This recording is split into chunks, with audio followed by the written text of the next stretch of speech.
महाराष्ट्र के Tadoba Andhari tiger reserve में summer के टाइम टेम्परेचर कभी कभी 47 डिग्री सेल्सियस तक पहुंच जाता है। इस एक्सट्रीम हीट के दौरान ताडोबा के कुछ जोन में wild animals including tiger manmade water holes या दूसरे पानी के सोर्स पर देखे जा सकते हैं। इसी वजह से समर में टाइगर साइटिंग की चांसेस काफ़ी बढ़ जाती है। मुझे अक्सर लोग पूछते हैं, क्या मानसून के दौरान ताडोबा में टाइगर देखना पॉसिबल है?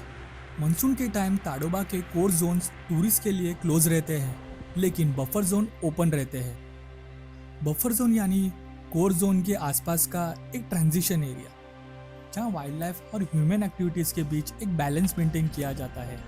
यहाँ ग्रेजिंग और फॉरेस्ट रिसोर्सेज का कंट्रोल यूज भी अलाउड है, पर certain rules and restriction follow करना पड़ता है। तो इस वीडियो में चले देखते हैं कि पीक मानसून के दौरान ताडोबा के जंगलों में वाइल्ड लाइफ साइटिंग कैसे होती है।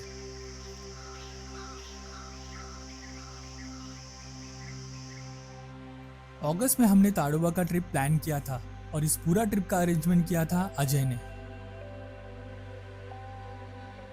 हम जिस स्टे पे रुके थे वो काफी ब्यूटीफुल था।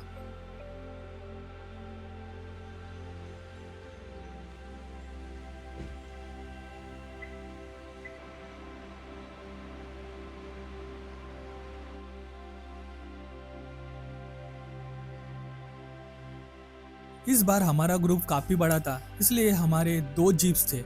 सूरी को छोड़कर बाकी सभी मेंबर्स के लिए ये फर्स्ट जंगल सफारी एक्सपीरियंस था। ताडोबा में अब सफारी जीप पर सॉफ्ट टॉप कैनोपी भी देखने को मिलता है। ये कैनोपी टूरिस्ट को डायरेक्ट सनलाइट और लाइट रेन से प्रोटेक्ट करती है, लेकिन बर्ड्स के लिए एक स्मॉल डिसएडवांटेज है। ट्री के एकदम टॉप पर बैठने वाले बर्ड्स को जीप के अंदर से देखना डिफिकल्ट होता है। एक और चेंज जो हमने नोटिस किया वो था जीप सफारी चार्जेस में इंक्रीज, लेकिन अभी ताडोबा में कैमरा चार्जेस नहीं है। हमें complimentary water bottles, Tadoba diary magazine और ताडोबा में पाए जाने वाले बर्ड्स की इंफॉर्मेशन वाले एक पैम्पलेट भी मिला।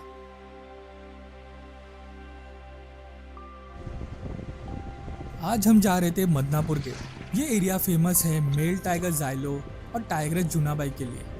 जूनाबाई के साथ उसके 4 लगभग 9 महीने के छोटे कब्स भी है। मानसून में ताडोबा एंटर करते ही सबसे पहली चीज जो आप नोटिस करोगे वो है ग्रीनरी। मानसून में ताडोबा बिल्कुल ट्रांसफॉर्म हो जाता है।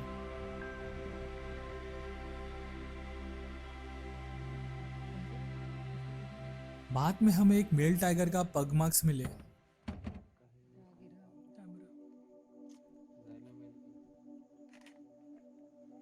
हमने तुरंत उस टाइगर को ट्रैक करना स्टार्ट कर दिया। काफी देर तक सर्च करने के बाद भी टाइगर नहीं मिला। हम फिर एक ब्यूटीफुल लेक के पास पहुंचे, जहां हमें कुछ बर्ड्स देखने को मिले। सबसे पहले मिला ओरिएंटल डार्टर। इसे कॉमनली स्नेक बर्ड भी कहा जाता है। ये बर्ड पानी में ऑलमोस्ट स्नेक की तरह मूव करता है और अपनी शार्प स्पीयर लाइक बिल से फिश को पकड़ लेता है। उसके बाद हमें जंगल बुशक्वेल भी दिखा। व्हाइट ब्रेस्टेड वाटर हैन, ग्रे फ्रैंकोलिन और लेक के ऊपर एक पाइड किंगफिशर हवर कर रहा था, प्रोबेबली अपने नेक्स्ट मील के सर्च में था। टाइगर की सर्च कंटिन्यू करते हुए हम एक बार फिर जंगल के अंदर निकल पड़े। बोर मारलेला आहे, म्हणजे आत्ताच्या टाईमला आपण बघितलं तर त्यांना पाणी कुठं पण मिळून जातं आहे। बट समर सीझनमध्ये कसं सर्व पाणी सुकून जातं ना आर्टिफिशियल वॉटर बॉडीमधला, जेणेकरून ॲनिमल्स हे गावाकडे न वळावे, त्यांना पाण्याची सुविधा आतमध्ये झाली पाहिजे म्हणून त्यांनी सोलर पॅनल लावलं, बोर मारले। ते पण ॲटोमॅटिकली सनलाईटवर, कोणी त्याला चालू बंद करायला येत नाही। तभी हमें एक दूसरे गाइड से इंफॉर्मेशन मिली कि जाइलो ने अभी अभी एक कैटल किल किया है और उसे बुशेस के अंदर ले गया है। हम तुरंत उस डायरेक्शन में निकल पड़े। ताडोबा के बफर जोन में कैटल किल होना अनफॉर्चुनेटली अनकॉमन नहीं है। डोमेस्टिक कैटल टाइगर के लिए कंपैरेटिवली इजी प्रे होता है और इसी कारण बफर में पाए जाने वाले मेल टाइगर्स काफ़ी बड़े होते हैं। ये जाइलो ही है ना अभी का सबसे बड़ा मेल टाइगर। लेकिन काफी सर्च करने के बाद भी हमें जाइलो या किल नहीं मिला।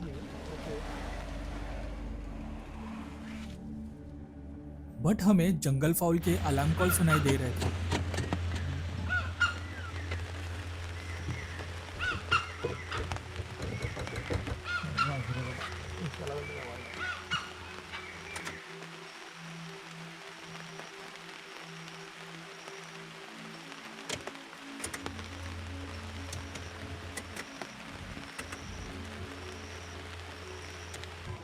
अब सफारी का टाइम ऑलमोस्ट खत्म हो रहा था और हम वापस जा रहे थे। यही कैटल हर्ड से जाइलो ने एक कैटल मारा है। ऐसे केसेस में प्रॉपर इन्वेस्टिगेशन के बाद गवर्नमेंट के थ्रू लाइफ स्टॉक ओनर को कंपनसेशन दिया जाता है। पर ये गवर्नमेंट उसका देंगे ना। हाँ गवर्नमेंट देता है, हो जाएगा। बट वो किल मिलने को ना, अगर किल नहीं मिली तो कुछ भी नहीं देगा। ट्रैप कैमरा लगाएगा छोटा है। यहीं पर हमें एक इंटरेस्टिंग कंजर्वेशन इनिशिएटिव भी देखने को मिला। विलेज के पास एक hi tech animal tracking and alert system लगाया हुआ है। जैसे ही टाइगर या कोई और प्रेडेटर की प्रेजेंस डिटेक्ट होती है, एक सायरन एक्टिवेट होता है और विलेज के लोग अलर्ट हो जाते हैं। सायरन बजता है उसमें। क्योंकि हमारा ग्रुप इस बार काफी बड़ा था, हमने डिसाइड किया कि सफारी के बाद थोड़ा फन भी होना चाहिए, तो सभी ने मिलकर दम शेराइड्स खेले। वाइल्ड लाइफ ट्रिप के बीच में ऐसे मोमेंट्स भी जरूरी होते हैं और ऑनेस्टली हमने काफी एंजॉय किया।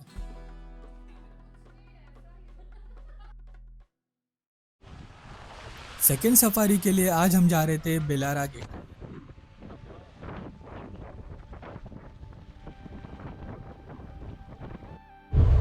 Good morning. मेरा नाम विशाल है सर, मैं पायलट है, उनका नाम है अमित। Good morning. देखते ये तरफ सबड़ का सबसे ज़्यादा चांस बन रहा है। 2 सबड़ अंदर है। देखते हो, देखते हैं वीरा और कब्स का कुछ चांस बनेगा। कुछ ही देर बाद हमें एक टाइग्रस और उसके कब्स के पग मार्क्स मिले। ये पग मार्क्स वीरा नाम की टाइग्रस की हो सकती थी। फिर हम एक डैन के पास पहुंच गए। जगह को देखकर ऐसा लग रहा था कि टाइग्रस शायद यही कहीं छुपी हुई है और हमें देख रही है।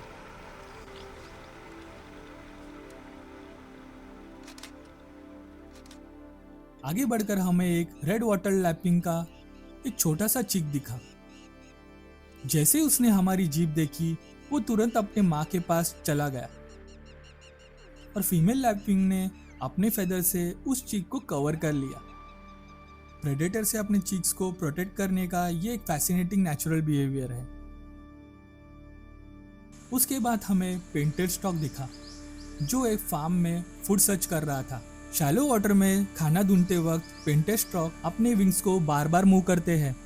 इस मूवमेंट से पानी के अंदर छुपी फिशर्स और दूसरे एक्वेटिक प्रे डिस्टर्ब हो जाते हैं, जिससे उन्हें प्रे लोकेट करने में हेल्प मिलती है।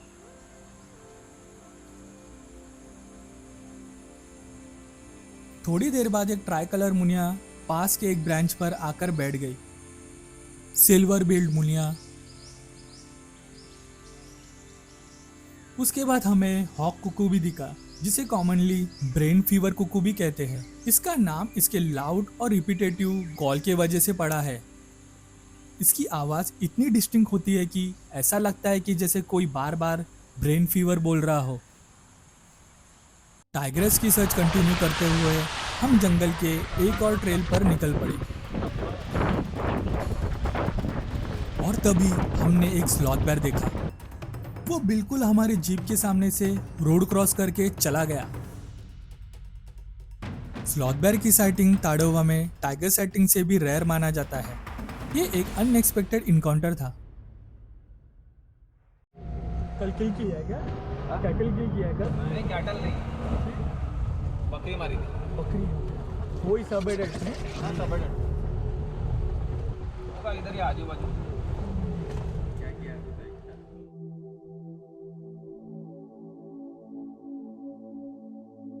और इस तरह हमारी सेकेंड सफारी भी खत्म हो गई।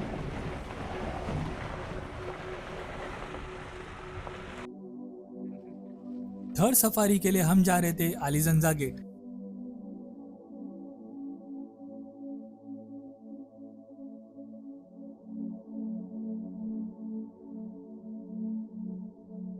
सफारी स्टार्ट होते ही हमें एक पी फॉल दिखा, जो एक पीहेन को अट्रैक्ट करने की कोशिश कर रहा था। उसके बाद हमें मिला एक क्रेस्टेड हॉकी गर्ल। एक टॉनी बैबलर नेस्ट बिल्ड कर रहा था।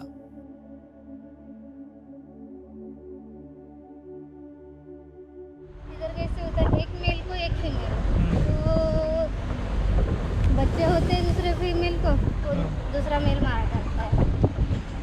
अभी साइडिंग फिलहाल इधर चांदनी कर रही है बच्चों के साथ। और ये बली का हो रहा है साइकिल बल्ली का होता है लेकिन काफ़ी शाय मेल है, शायद है। उसके बच्चे चांदनी को है।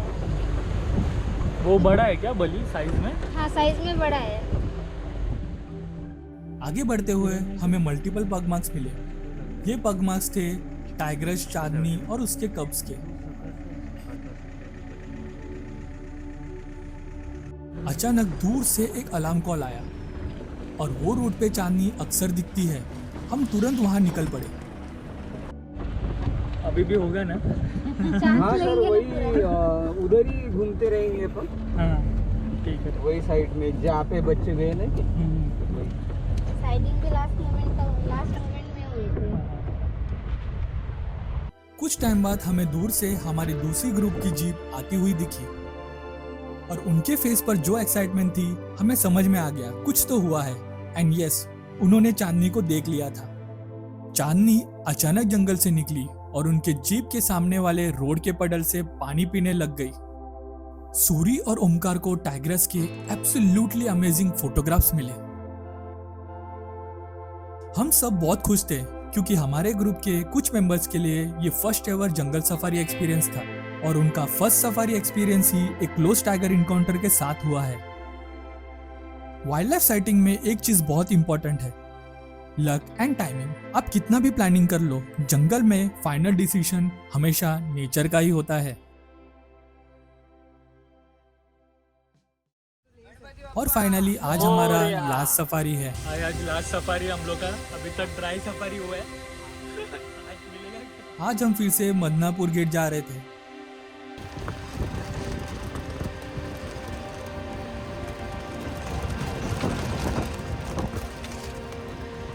गेट पर एंट्री के टाइम हमें हमारा फ्रेंड विशाल और राजा मिले। हमने साथ में काफी वाइल्ड लाइफ ट्रिप्स किए हैं। लास्ट सफारी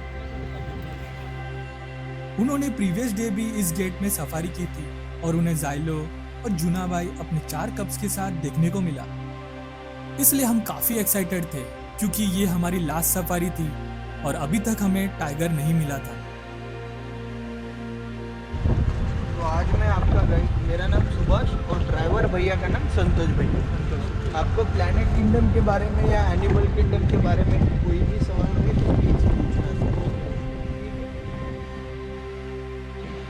ये जूनाबाई नाम क्यों रखा है ये टाइग्रस का?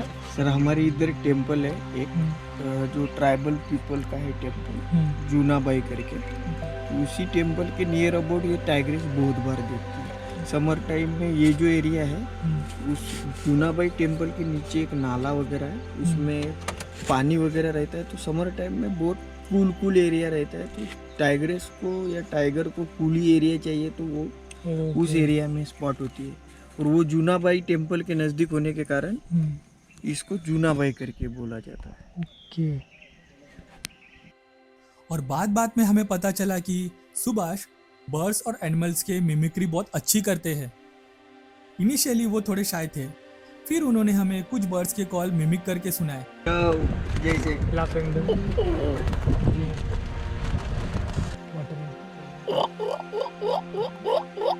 Water hill. It was actually amazing. Subhash काफी टैलेंटेड है।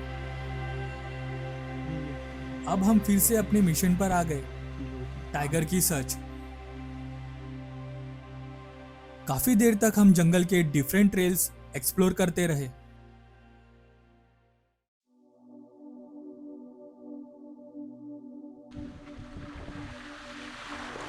और फिर एक जंगल के ट्रेल पर जाते वक्त सडनली एक टाइगर ने रोड क्रॉस किया। ये था जूनाबाई का कब और ध्यान से देखने पर पता चला कि जूनाबाई के बाकी 3 कब्स भी वही बुशेस में हिडन है। और यहीं पर एक बार फिर से प्रूव हुआ कि वाइल्ड लाइफ में टाइमिंग और लक कितना इम्पोर्टेंट है।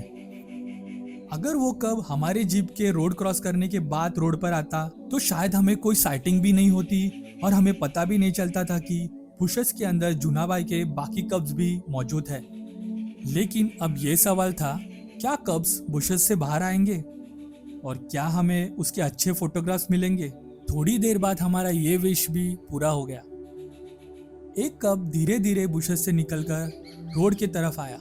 वो एक रोड के पडल के पास आ गया और पानी पीने लग गया और फिर वही बैठ गया। कुछ टाइम बाद एक और कब बाहर आ गया। वो भी पडल के पास आ गया और पानी पीने लग गया। हमारे जीप के एंगल से कब के फेस के सामने कुछ पत्ते आ रहे थे, इसलिए हमें उसका फेस कंप्लीटली क्लियर नहीं दिख रहा था। फोटो में बीच में ब्रांच आ गई। हमारे साइड में विशाल की जीप थी। विशाल ने मुझे अपना कैमरा देने को कहा और उन्होंने कुछ अमेजिंग शॉट्स लिए। बाद में वो कब और आगे आ गया और मुझे उसका फेस क्लियरली दिखने लग गया।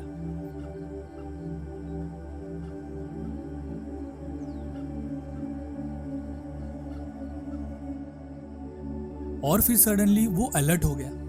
वो हंटिंग पोजीशन में आ गया और स्टॉक करते हुए रोड क्रॉस करके जंगल की दूसरी तरफ चला गया। लेकिन जंगल ने हमें एक और सरप्राइज देना था। जूनाबाई आ गई।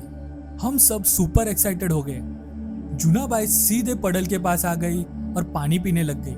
हमारे जीप के एंगल से उसका फेस क्लियरली विजिबल नहीं था, लेकिन हमारे दूसरे ग्रुप को उसका फेस परफेक्टली विजिबल था। सूरी और ओमकार को जूनाबाई और उसके कब्स के कुछ अमेजिंग फोटोग्राफ्स मिले। कुछ ही सेकंड्स में जूनाबाई भी डेंस जंगल के अंदर डिसअपियर हो गई।